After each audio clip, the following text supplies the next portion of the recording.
Chegada, pois, a tarde daquele dia, o primeiro da semana, em que os discípulos se haviam reunido com as portas fechadas, com medo dos judeus, apresentou-se Jesus no meio deles. No meio deles. No meio deles. No meio deles. Apresentou-se Jesus no meio deles e disse-lhes: paz seja convosco. Júbilo, alegria, gozo, são palavras muito fracas para definir o meu sentimento de estar aqui esta noite, receber de Deus o privilégio, primeiro, de estar cultuando o santo, eterno, maravilhoso e inefável, distintíssimo nome do Senhor. Segundo, o privilégio de estar portando um microfone e sendo, por consequência, um mensageiro de Deus. Terceiro, por estar aqui nesta igreja. Tão amiga, tão querida, meus cumprimentos e minha gratidão ao pastor Salmo e sua excelentíssima esposa, este casal de pastores tão especialmente preparados por Deus para este tempo do fim e para esta casa de Deus. Eu nunca deixo de considerar que o pregador do evangelho é como um flecheiro. Um flecheiro. Nós atiramos a flecha e nós não podemos errar o alvo. E atingir o alvo significa trazer aos corações a revelação do propósito de Deus. As pessoas que vêm à casa de Deus não podem jamais sair tristes, porque a alegria do Senhor é a nossa força. Quantos amam a Bíblia, por favor, digam amém. Amém. Quantos creem na Bíblia, digam aleluia. Aleluia. Quantos têm uma Bíblia em casa, digam eu tenho. Quantos trouxeram, mostrem. Um pouquinho mais. Você pode balançar um pouco, agitá-la? Daqui, a visão que eu tenho daqui é tão linda. É a visão de bandeiras que estão tremulando. Porque bandeiras são estes exemplares aí. E eu vejo que se cumpre nesta noite, com a igreja portando os seus exemplares da Bíblia, cumpre-se um lindo versículo que está em Cantares de Salomão: todos armados de espada. Abra sua Bíblia, por favor, no livro de Êxodo, no capítulo 2. Êxodo, capítulo de número 2. Se alguém já encontrou, vamos ver os campeões de encontrar o versículo. Os campeões, os que já encontraram, digam eu.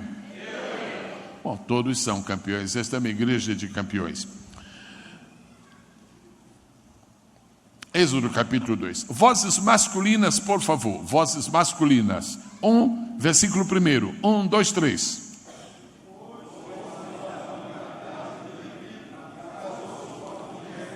Vozes femininas, verso 2.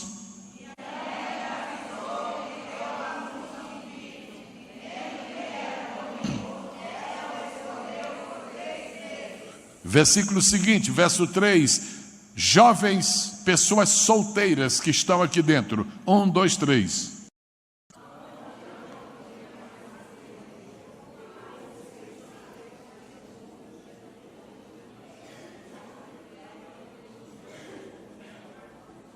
Os jovens foram aí para os colégios para fazer faculdade, mas ficou uma seleção de ouro. Muito bem. Agora, os obreiros presentes. Por favor, versículo de número 4.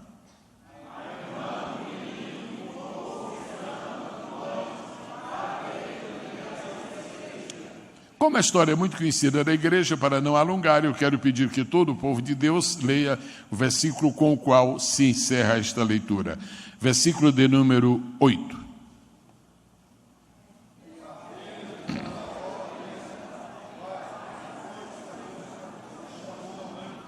Se o Espírito Santo me permite, nestes minutos disponíveis, eu queria lhes falar sobre Joquebed. a mulher que lutou até vencer. Joquebede, a mulher que lutou até vencer. É muito natural que toda vez que nós pensamos em luta, pensamos em guerra, pensamos em batalha, nós associemos logo a armas.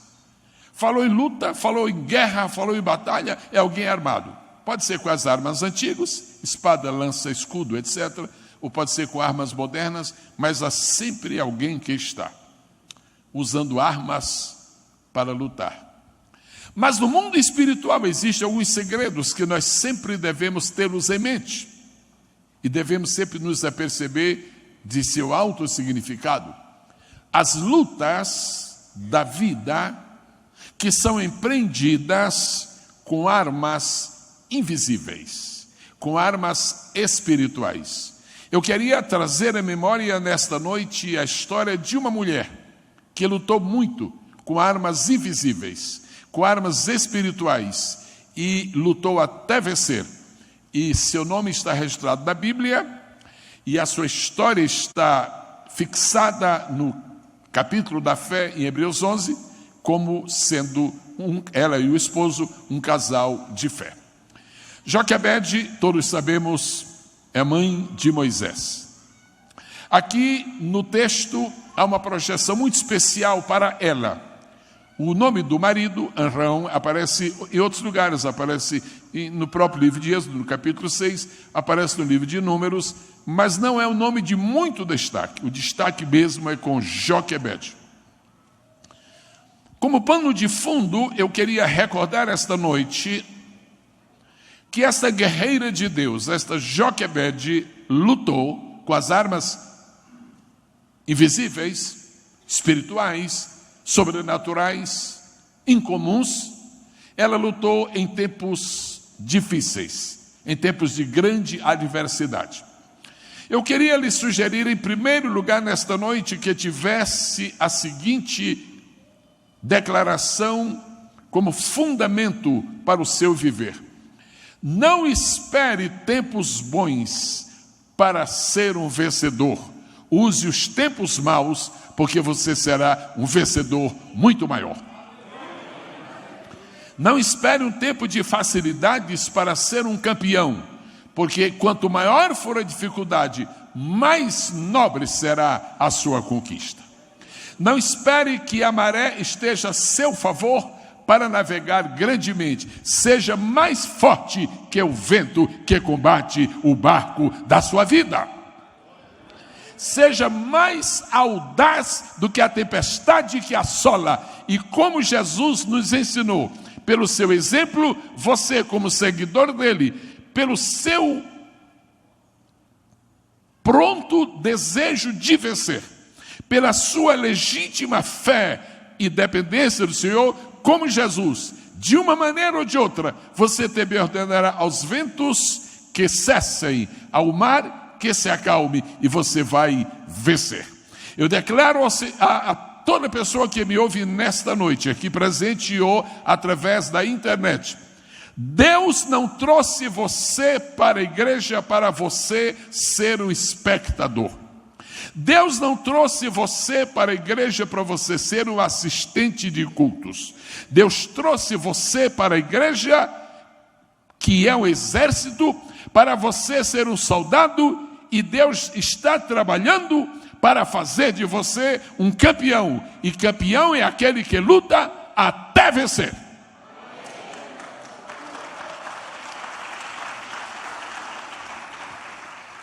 Houve uma época em que os hebreus eram bem vistos no Egito. Houve uma época em que ser hebreu significava gozar de regalias no grande império mundial que foi o Egito. Eu estou me referindo, evidentemente, sobretudo ao tempo de José. No tempo de José, ser hebreu era status, porque José era hebreu. No tempo de José, os hebreus tinham privilégios em toda a terra do Egito, e muito mais particularmente na região nordeste, onde eles se estabeleceram a partir de Gósen. Mas no tempo de José, O Egito não era governado por egípcios. É muito interessante esse detalhe. O Egito não era governado por pessoas que fossem nativas do império. O Egito era governado por reis Hyksos, que vieram de outro povo, e por causa disto, os egípcios não tinham uma plena satisfação. Eles esperavam o tempo em que pudessem expulsar aquelas pessoas que sobre eles lideravam, para sentir então o gosto, o prazer, a delícia de ter um rei que era nativo. Mais ou menos 2, 3, 4 gerações depois de José, as coisas começaram a mudar. E os Hyksos foram expulsos do Egito. E então começou uma dinastia literalmente egípcia.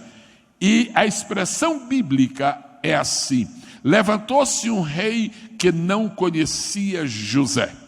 E como os hebreus também não eram nativos do Egito, os hebreus começaram a ser mal vistos porque eram estranhos. E nenhuma nação gosta que os estranhos tenham alguma primazia sobre essa nação, sobre esse povo. E aí resulta que os judeus se tornaram escravos no Egito.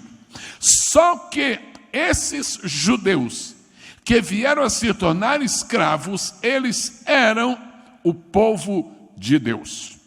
Se você é um salvo por Jesus, serve a Deus em espírito e verdade, e você imagina que por ser crente você nunca terá dificuldades, eu só lhe sugiro que leia mais a Bíblia.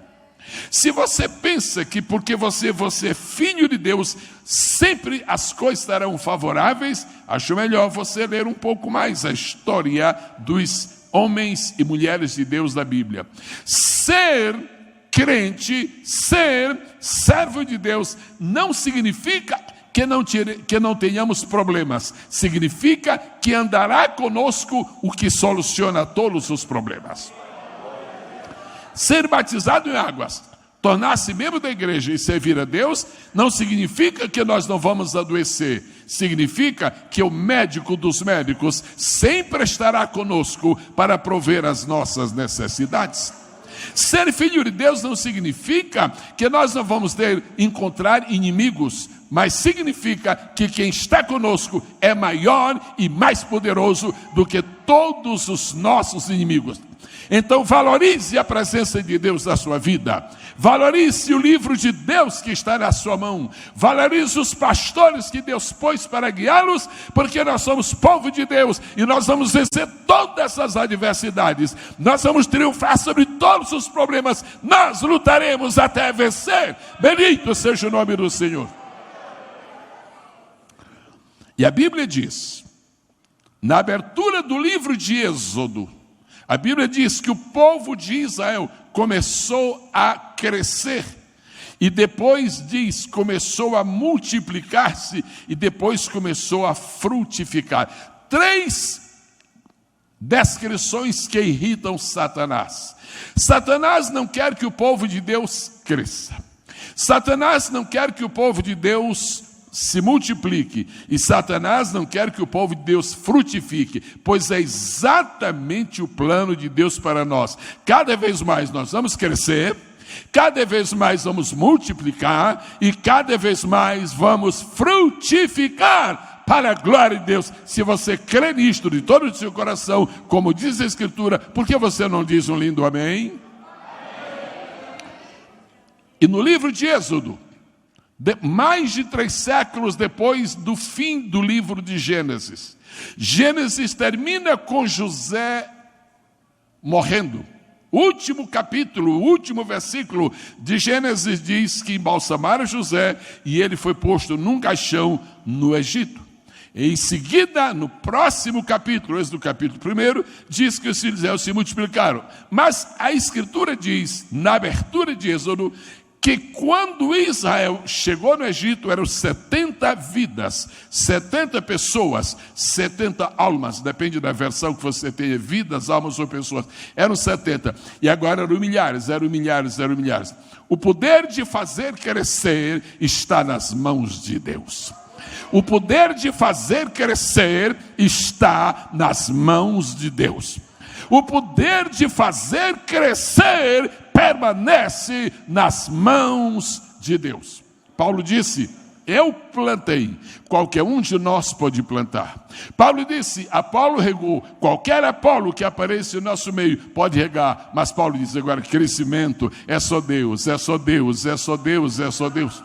Quando eu penso na quantidade magnífica de servos do Senhor que há nesta cidade de Goiânia, é impressionante. Todo lugar que se vai, cheguei ontem no hotel, pastor, fomos no restaurante, pastor, estava na rua, que isso, todo mundo aqui acredita? Não, é que quem faz crescer está trabalhando, quem faz crescer está atuando, a bênção do Senhor. Mas quando cresce a bênção, também crescem os problemas.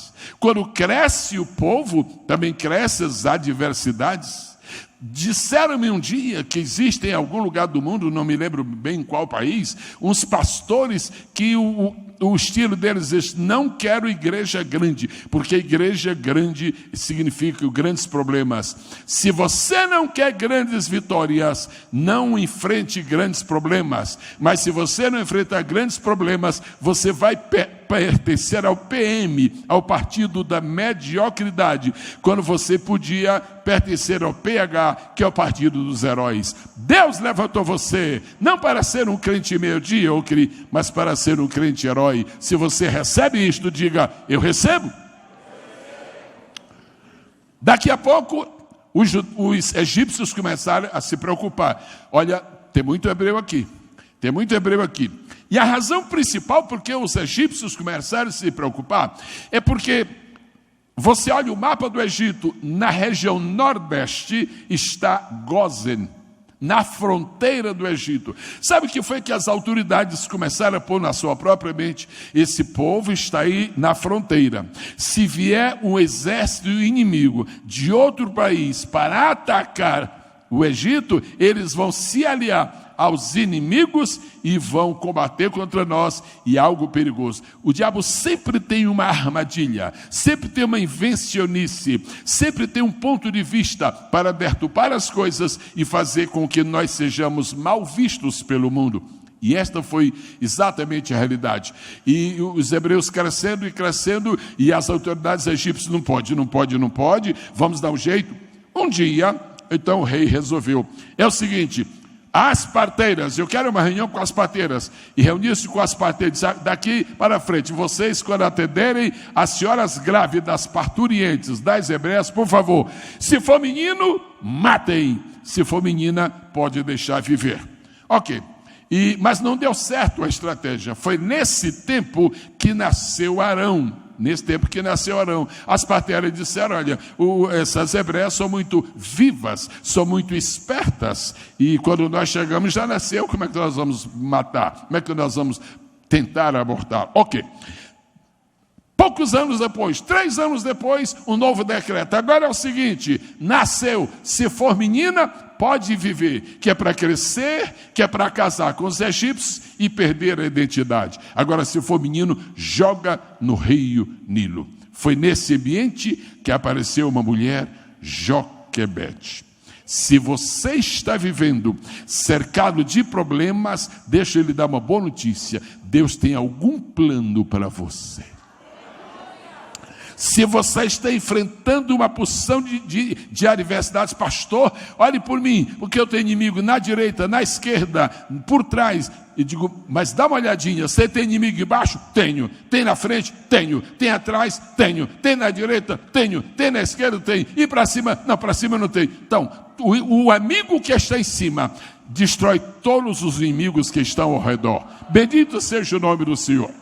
E neste ambiente nasceu Joquebede. Joquebede engravidou, e chegou o dia de Joquebede dar à luz. E quando nasce, a pergunta capital: é menino ou é menina? Ele disse: era um menino. E tem uma coisa, Joquebede, é lindo demais. Quando disseram para Joquebede que o menino era lindo, o coração dela... É normal que uma mãe considere o seu filho bonito, mas há meninos que ainda são mais bonitos do que os bonitos. E aquele menino, a Bíblia diz que ele era formoso. Quando disseram que era formoso, o coração piedoso, o coração crente daquela mãe disse: esse menino, se ele é bonito acima da conta, foi Deus que o fez bonito. E se Deus o fez bonito, ela pensou mais ou menos assim: tudo que Deus faz muito bonito, ele tem um propósito muito grande. Ele tem, meu filho vai ser alguém, meu filho vai ser alguém, meu filho vai ser alguém. Se você quer lutar até vencer, sempre creia que o que está na sua mão vai triunfar. Sempre creia que o que está na sua mão vai triunfar, porque Deus o fará triunfar. E a Bíblia diz que Joquebede criou o seu filho em casa por 3 meses. Ela alimentava tão bem o Moisés, ela cuidava dele tão pacientemente, tão heroicamente, que o menino nem chorava. Não é fácil passar 3 meses com o menino e ele não chorar, para não espantar a vizinhança, para não chamar a atenção, para os guardas lá fora não ouvirem alguma coisa especial. Eu penso que já é o tempo, já é o momento nesta mensagem de você entender a aplicação da mensagem. Falar sobre o passado é bonito até uma certa altura. Se você não entra na mensagem, não adianta a mensagem entrar em você. O efeito real de uma mensagem é duplo. Ela vai entrando em nós, mas nós vamos entrando na história também. E eu quero que você esteja vendo agora Joquebede. Sabe por quê? Porque Joquebede pode significar, em primeiro lugar, a igreja do Senhor Jesus. Joquebede é um símbolo da igreja. Em segundo lugar, Joquebede é o símbolo também das famílias que estão na igreja. Cada família que está na igreja é uma Joquebede. E em terceiro e último lugar, apertando o cerco, Joquebede representa qualquer um de nós que estamos aqui esta noite. Agora, se Joquebede venceu, você vai vencer. Se Joquebede venceu, nós vamos vencer. Se Joquebede venceu, nós vamos seguir no mesmo caminho.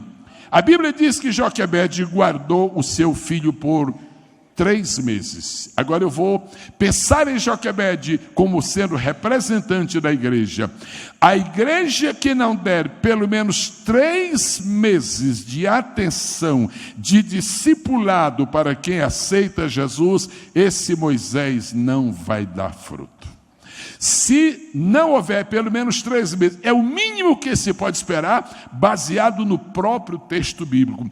3 meses em casa, 3 meses na casa de Deus, 3 meses aprendendo a cantar. Começa com o hino 15 da harpa, depois vai outros, aprendendo a encontrar versículos da Bíblia. Esses 3 meses, as igrejas mais prósperas que existem hoje nos Estados Unidos, os pastores estão revelando os segredos. As mais prósperas, este é o segredo básico: o novo convertido tem que passar pelo menos 3 meses, como Moisés, escondido em casa. Não solta para o mundo ainda, não deixa ele entender tudo que está lá fora, porque pode se contaminar. 3 meses escondido em casa. Bendita é a igreja que está mantendo este discipulado eficaz.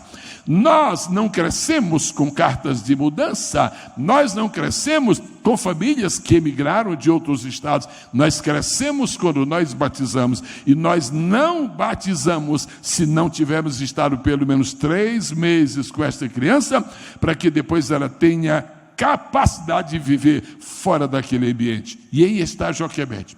Mas quando deu 3 meses, Joquebede disse: agora está difícil, está muito difícil. Que eu vou perder meu filho? E alguma coisa está acontecendo, porque o Moisés era cada vez mais bonito. Cada vez mais bonito. O que eu vou fazer? E Deus pôs no coração de Joquebede uma ideia: esse menino vai dar fruto. Esse menino. E Joquebede começa a pensar nas promessas que Deus fez a Abraão. O que Deus prometeu a Abraão não se cumpriu ainda, não se cumpriu a Isaac. A plenitude do que Deus prometeu a Isaac não se cumpriu em Jacó. O que Deus prometeu em Jacó não se cumpriu completamente em José. Será que não vai se cumprir no meu filho? Não pense que as bênçãos de Deus são para os outros, as bênçãos são para você. Não fique pensando que Deus tem uns preferidos aí e eles podem ser atendidos e você não pode. Você é um preferido de Deus. Todos somos preferidos de Deus. Não existem pessoas isoladas da igreja que sejam especiais. Paulo disse, o povo é especial. O povo é especial. Cada pessoa que está aqui nesta noite, todos, dos pastores aos convertidos, nós somos um povo especial. Deus tem um plano para nós e nós vamos lutar até vencer. Imagina Joquebede, meu filho, meu marido, meu esposo, querido, e agora? Não dá mais. Não dá mais. O menino está gordinho, o menino está crescendo, mas não dá mais. O que é que nós vamos fazer? O que é que nós vamos fazer? A primeira luta, esta luta da preservação, ela está vencendo, mas agora a luta vai aumentar. Não pense que porque você ganha uma batalha, a guerra terminou. A guerra é uma sucessão de batalhas. Só que a Bíblia diz que Deus é o Senhor dos exércitos. E Senhor dos exércitos significa, nesta noite, neste contexto, aquele que vence todas as batalhas. Eu passo para você esta informação. Deus vai ajudar você a vencer todas as batalhas. Receba, possua, creia, pratique, viva e lute até vencer. E veio um pensamento, o que é que nós vamos fazer? Matar meu filho ou não mato? A igreja não é como aquela mulher do tempo de Salomão. 2 mulheres tiveram filhos da mesma época, moravam juntas, e um dia uma se deitou sobre seu filho e o matou, e na manhã seguinte, lá pela madrugada já, na hora de que a mãe do vivo foi amamentá-lo, ela havia trocado e disse, não, isso aqui não é meu filho, não é. Todos conhecem essa história e levaram até o rei. Essa história é muito séria e entra no contexto desta mensagem, porque aquelas 2 mulheres, uma representa o mundo e outra representa a igreja. O mundo já matou seus filhos e agora quer matar os filhos dos crentes. O mundo já matou os seus filhos e agora quer matar os filhos dos crentes. O mundo já matou os filhos deles e agora quer matar os nossos. É preciso ir para Salomão. Mas onde mora Salomão? Lembre-se que Salomão é filho de Davi e filho de Davi é um dos títulos de Jesus. Então Jesus é a resposta para os nossos problemas. O que eu vou fazer? Matar ou não vou matar meu filho? O que eu vou fazer? Dar ou não vou dar para ninguém? O que eu vou fazer? E a ideia foi o seguinte, eu vou preparar um cestinho. Diga comigo, cestinho. Quando você lê cestinho, não lhe chama a atenção. Mas quando você pega 3 Bíblias e começa a ler o mesmo texto, numa diz assim, e fez um cesto, não diz assim, e fez uma arca. Aí, peraí, arca, cesto não me chamou a atenção, mas arca. A Bíblia Sagrada é o livro das 3 arcas. Uma arca para o mundo inteiro, se quisesse. Uma arca para aqueles que estão dentro do tabernáculo, mas uma arca para pessoas que estão desenvolvendo a sua fé, desenvolvendo a sua vida. Uma arca para a sociedade do tempo de Noé, uma arca para as 12 tribos de Israel, mas uma arca para Moisés. Se você tem um Moisés aí, põe dentro da arca, põe dentro da arca, põe dentro da arca. E então ela fez uma arca, um cestinho que a Bíblia chama de arca. Pôs o menino lá. Agora, ela não pôs um cesto, ela não fez um cesto qualquer. Diz a Bíblia que ela pôs asfalto, para uma linguagem bem atual. Ela pôs asfalto, ela pôs betume, e ela pôs lá, então ficou durinho ali. Mas a Bíblia diz que os lados do cestinho também eram guarnecidos, e tinha até uma cobertura. Interessante, era um pequeno navio, era um pré-submarino que ela fez ali. Fez uma arca. Ok. Se você quer lutar até vencer, descubra as estratégias da sua luta. Há muitas pessoas que têm fé, há muitas pessoas que têm perseverança, mas não têm estratégias, não têm sabedoria para definir aquilo que tem que fazer. A Bíblia diz, se algum de vós tem falta de sabedoria, peça a Deus, que a todos dará liberalmente. Você não tem que copiar o que seu irmão fez, você não tem que copiar o que o seu parente fez, você tem direito de pedir a Deus a direção para a sua vida, porque cada um de nós é um filho e Ele é pai de cada um de nós, separadamente. Bendito seja Deus. Fazia uma arca. E imagina, para que esta arca? Esta arca eu vou pôr o meu filho no rio Nilo. No rio, olha aqui. Há coisas que os crentes fazem e que não são explicáveis, até que nós temos o plano de Deus. O imperador do Egito tinha dito: se for menino, joga no rio. Agora, se for menina, deixa vivo. A mãe de Moisés pega o menino e põe no rio. Só que nós vamos entender os verbos. O faraó disse: joga no rio. A igreja fala: joga no rio. Agora, o Moisés não é para jogar no rio, é para pôr dentro de uma arca, e a arca que está no rio, não é o Moisés que está no rio, é a arca que está no rio. Os colégios onde nossos filhos estudam são os mesmos colégios onde os filhos dos pecadores estudam, só que eles estão no Nilo e os nossos estão na arca. Quantos podem entender isto?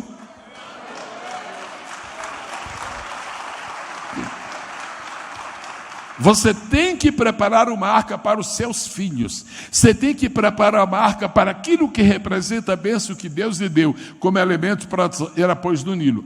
Há algum problema em deixar o Moisés no Nilo assistir?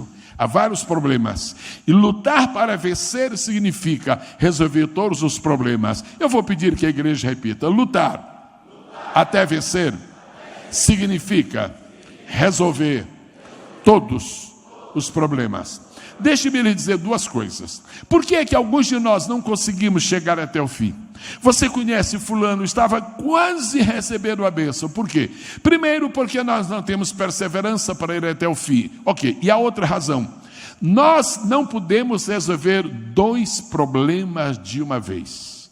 Nós temos que resolver um problema após outro. Resolva primeiro um, depois resolva outro. Quem quer resolver todos os problemas, não resolve nenhum. Isto é a mesma coisa de oração. Há pessoas que pedem a Deus um pacote tão grande que Deus diz: não vou atender você. Não é que eu não possa. Se você me pedir uma coisa, Deus está falando, se você me pedir uma coisa, você me faz uma oração e faz um pedido, eu atendo você, você me agradece. Agora, se você me pedir 10 coisas e eu der para você as 10 coisas, você só me agradece uma vez. É por isso que é bom fazer uma oração pedindo cada coisa por sua vez. Por isso que Davi disse: uma coisa pedi ao Senhor. Davi, você não tem muita coisa para pedir? Ih, meu caderno está cheio. Por que você vai pedir só uma? Meu filho, uma coisa é pedir ao Senhor, quer dizer, uma coisa de cada vez. Uma coisa de cada vez. Então é assim: eu peço, Deus me dá, eu agradeço. Eu peço, Deus me dá, eu agradeço. Porque o grande problema é que nós pedimos uma vez, agradecemos uma. Pedimos 10 coisas e agradecemos uma também. Não resolva os seus problemas todos de uma vez. Resolva um por um. E ela foi resolvendo um problema. Quais são os problemas do Nilo? Primeiro, o Nilo tem uma correnteza. O senhor sabe que o Nilo é dos rios navegáveis neste mundo, é o mais longo. Meu Deus, o Nilo, literalmente milhares de quilômetros. Bom, se você puser o seu Moisés no Nilo, mas você puser no lugar errado, você pode perdê-lo para sempre, porque a correnteza do Nilo pode levar o seu Moisés. O seu Moisés agora é aquilo que você imagina que seja. Você que decide o que é o seu Moisés. Ouça-me bem. Os navios estão indo no Nilo. Os crocodilos estão no Nilo. E o Moisés também está no Nilo. E como é que o mundo é o mesmo, irmãos? O mundo é o mesmo mundo, a mesma Goiânia que tem templos evangélicos como este, tão aprazível. Esta mesma Goiânia está cheia de boates. Esta mesma Goiânia também tem pontos de venda de drogas, etc. O Nilo é o mesmo. Portanto, meu irmão, receba de Deus hoje sabedoria para saber que parte do Nilo você vai pôr o seu Moisés. Receba de Deus esta noite, até mesmo invocação. Uma família, um casal tem um filho na adolescência, e ao invés de os pais orientarem o filho: meu filho, essa carreira é boa, porque você sabe o melhor lugar do Nilo, e o seu filho não sabe, Agora não, a psicologia moderna está dizendo: não opine nada para o seu filho, deixe ele escolher sozinho. Aí ele escolhe o lugar do Nilo, que é aquele que leva na correnteza. esta noite eu estou trazendo, Deus, um apelo. Não deixe seus filhos irem na correnteza do Nilo. Põe algum lugar em que eles fiquem, que podem ser observados por Miriam. Põe algum lugar onde eles fiquem e possam esperar, porque a princesa vai se lavar no Nilo daqui a pouco. Se ele encontrar Moisés, o Moisés vai ser salvo. Quantos estão entendendo a palavra e podem glorificar esta noite ao Senhor? Primeiro problema, o problema da correnteza. Todo mundo falando, primeiro problema, o problema da correnteza. Não deixe seus filhos irem na correnteza. Não deixe seus problemas se misturarem com a correnteza. Segure os seus problemas. Não deixe eles se dissiparem. Sabe por quê? Por você mesmo. Porque você pode aprestá-los a Deus. Deus é que vai atuar na sua vida. Segundo grande problema do Nilo, o problema dos crocodilos. O segundo tipo de crocodilo mais terrível que existe no mundo, sabe como é o nome? Ok, não vou pôr adjetivo. O segundo tipo de crocodilo mais perigoso que existe no mundo chama-se crocodilo do Nilo. Onde é que Joquebede vai pôr o seu filho? No rio cheio de crocodilos. Em primeiro lugar, se você crê, e este é o caso de Joquebede, se você crê que Deus criou os crocodilos, você crê que os crocodilos que Deus criou não vão matar o seu filho. Esta era a fé de Moisés. Esta era a fé de Joquebede. Joquebede, onde você vai pôr? Só para nós aqui, para o guarda não escutar. Onde você põe? Vou pôr no Nilo. No Nilo, sim. Onde? Todas as pessoas que conhecem rios sabem que os rios têm sua correnteza regular, sua correnteza natural. Mas tem uns trechos do rio onde há ribanceiras que a água fica assim, a água fica corrente. Na minha terra, chama-se remanso. Todo mundo conhece essa linguagem? Remanso. O remanso tem uma propriedade. O remanso está no rio que tem correnteza, mas o remanso não segue a correnteza do rio. Se você puser uma coisa no rio comum, na área comum do rio, ela vai embora da correnteza. Se você puser no remanso, ela fica assim, girando, girando. Sabe para que Deus quer dar sabedoria para nós? Uma das razões é esta. Só a sabedoria de Deus é que mostra para você o remanso, onde você pode colocar o seu Moisés. Ele está no Nilo, mas ele está no remanso. Ele está no Nilo, mas ele não vai-se embora para cortar a África inteira como faz o Nilo. Ele vai ficar aqui, porque a provisão de Deus não está lá na frente. A provisão de Deus está aqui. Não é Agar. Onde é que está o poço que Deus vai abrir? Está aqui perto de ti, Agar. Onde é que está o carneiro que vai morrer por Isaac? Está perto de ti. É um privilégio para mim esta noite dizer, tua bênção não está do outro lado do mundo, ela está ao teu lado, ela está aí, ela está perto de ti, porque este é o remanso que Deus escolheu, onde tu podes pôr o teu Moisés. Você pode exaltar a majestade do Senhor? Primeiro problema do Nilo, a correnteza. Segundo problema do Nilo, os crocodilos. Agora, Joquebede, e aí entra o valor da fé. Joquebede disse, eu vou lutar. 3 meses ele já viveu. Eu vou lutar. E eu não vou soltar na correnteza porque nunca mais eu o verei. Eu vou pôr no remanso. Onde ficam os crocodilos no rio Nilo? Seu lugar de preferência são os remansos. Você tem que escolher se vai deixar o seu filho no remanso, onde existem crocodilos, ou se vai soltá-los no Nilo. Mesmo no meio dos crocodilos, você está contemplando o seu filho. Na correnteza do rio não há crocodilos, mas você perdeu de vista e perdeu para sempre a visão. Então, este é o desafio da fé. Este é o desafio da fé. E agora eu imagino isto com muita propriedade. Joquebede chegando naquele remanso de Deus. E eu estou pensando numa oração única. Deus do rio Nilo. Você pode dizer amém? Deus do rio Nilo. Deus do Egito. Deus do remanso. Deus dos crocodilos. Se você descobrir um dia que Deus é Deus dos crocodilos, você é capaz de deixar o seu Moisés no remanso.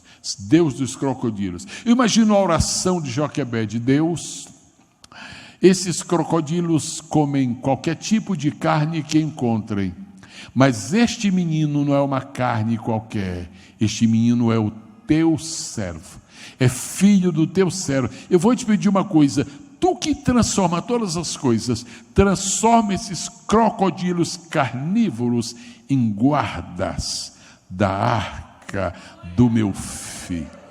Esse é talvez o milagre que Deus vai fazer para você. Os crocodilos vão tomar conta. Você pode exaltar a majestade do Senhor? É isto que é o impossível. Agora a gente tem que ilustrar.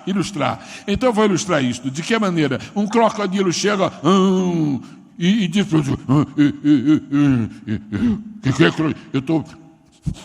eu estou farejando. Okay. Dentro desse negócio aqui tem alguém, tem carne, e eu vou comer. Não coma. Por quê? Porque eu sou chefe da guarda. Que guarda? Nós estamos tomando conta.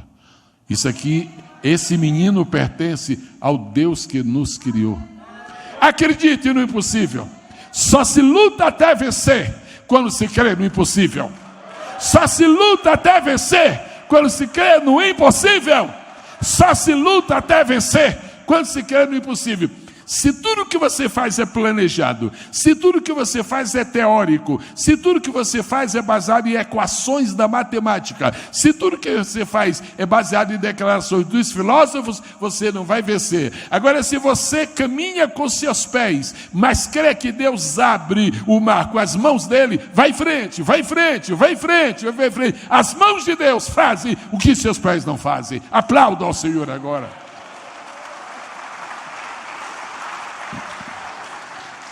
Os verbos que existem na língua portuguesa são verbos para serem observados. E a gente não pode misturar um verbo com outro. Tem verbo que é sinônimo do outro, mas tem verbo que não é sinônimo. Você pega 1, 2, 3, 4, 5, 6, 7 Bíblias e dá uma olhada em Êxodo, capítulo 2. E a filha de Faraó foi se lavar. A outra Bíblia diz assim: e a filha de Faraó foi se lavar. E a filha de Faraó foi se lavar, mas só fala lavar. Por que não fala banhar? Aí diz um excelente comentador da Bíblia: porque o verbo banhar no hebraico não tem nada que ver com o verbo lavar. A filha de Faraó não foi se banhar no Nilo, ela não se banharia perto dos crocodilos, ela foi se lavar, e ela se lavava ali na margem. O que significa isto?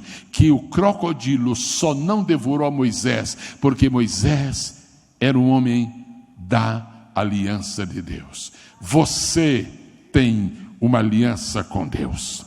Você não vai perecer.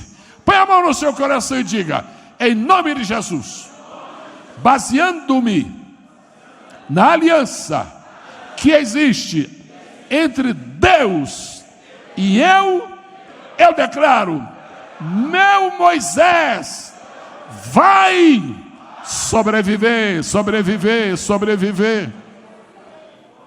Mas a mesma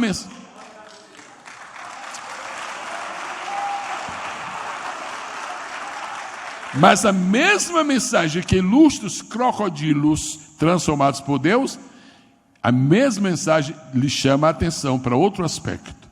Crocodilo é crocodilo. E eu quero lhe pedir uma coisa em nome de Jesus: não deixe seu filho em casa nem um domingo do ano. Traga para a escola dominical.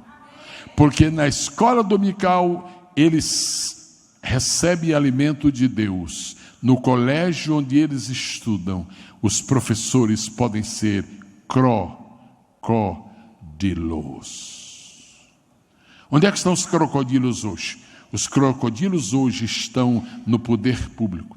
Hoje é um dia triste para a história do Brasil. Hoje é o dia 29 de novembro, dia triste. Hoje desfilaram no plenário da Comissão de Constituição e Justiça e no plenário do Senado Federal desfilaram, pastor Gilmar, 5 propostas miseráveis contra a sociedade brasileira. 5 propostas. Eu não sei o resultado, eu não acompanhei isso, eu só sabia que ia acontecer. O poder público, As mais altas autoridades da República se transformaram em crocodilos. As leis que estão sendo feitas nos parlamentos deste mundo, e particularmente no parlamento brasileiro, se transformaram em leis de crocodilo. As aulas que seu filho está recebendo na escola estão fugindo do conteúdo básico que deveria ser e estão agora se transformando em garras de crocodilo. Crocodilo não tem dentes, ele tem umas garras assim, e eles não mastigam. Crocodilo não mastiga, crocodilo engole. O que está acontecendo no Brasil é que essas leis perversas, essas mutações, nem mastigam, só engolem. Nós estamos sendo literalmente conquistados por essas leis de crocodilo para sermos absorvidos. Só resta uma coisa, é ver o espírito de Joquebede e dizer: Deus, transforma os crocodilos. Eu venho lhe pedir esta noite, para esposo e esposa na sua casa, orarem a Deus e dizer: Deus, meu filho vai segunda-feira para a escola, eu te peço, não deixes que os crocodilos matem a fé que está no coração dos meus filhos.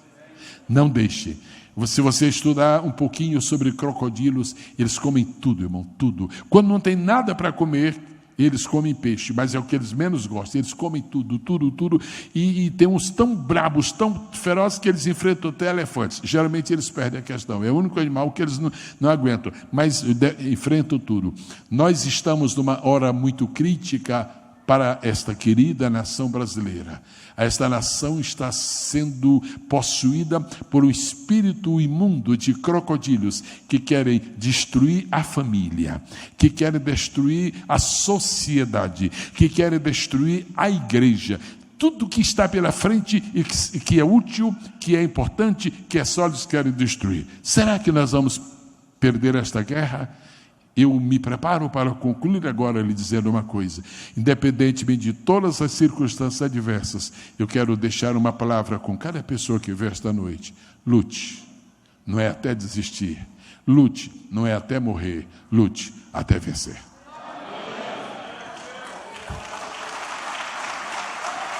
Bom, o que eu quero dizer é o seguinte: nossa luta é grande. Diga, é grande. Nossa luta é fabulosa. Diga, é fabulosa. Nossa luta é terrível, diga, é terrível, mas nós vamos lutar até vencer, até vencer, até vencer, até vencer. Quero esta noite dizer que uma coisa que o Espírito Santo está fazendo agora, ele está fazendo exatamente agora, ele está distribuindo agora unção de vitória com o povo que está aqui esta noite. Você é Joquebede. Isso que você possui é Moisés. Em nome de Jesus eu digo: seu Moisés vai sobreviver. Seu Moisés vai sobreviver. Seu Moisés vai. Você é que disse agora o que é que representa o seu Moisés. Eu falo rapidamente nesse finalzinho. Pastores, talvez o seu Moisés seja o seu ministério. Não deixe o seu ministério ser afetado pelos crocodilos. Pregador, cuidado. Sabe qual é o crocodilo que persegue o pregador? É o crocodilo da heresia. Chegar num púlpito sagrado e pregar uma heresia, isso é coisa de crocodilo. Então pregadores têm Moisés, e pastores têm Moisés, famílias têm Moisés, cada de nós tem o seu Moisés. Um dia o nosso Moisés vai subir o Monte Horebe, e quando ele estiver lá em cima, a sarça vai arder, e quando a sarça arder, o anjo do Senhor vai aparecer e vai dizer: agora chegou o tempo da libertação de Israel. Vocês lutaram até vencer, vocês lutaram até vencer, vocês lutaram até vencer. Deus a todos abençoe no nome maravilhoso do Senhor Jesus. Uma igreja alegre, participativa. Todos os domingos, às 9 horas, um delicioso café da manhã e uma escola bíblica abençoada. Às 18 horas, culto da família. Segunda, às 14 horas, Manancial Feminino. Terça-feira, às 20 horas, Homem de Verdade e Mulher Ideal. Quarta-feira, às 19h40, Culto de Ensino, além de uma programação semanal para todas as idades. O nosso sonho é expandir o reino de Deus e chegar a todas as nações do planeta Terra. E eu quero convidar você a fazer parte desse grande projeto que com certeza Deus vai te abençoar. Catedral da Família.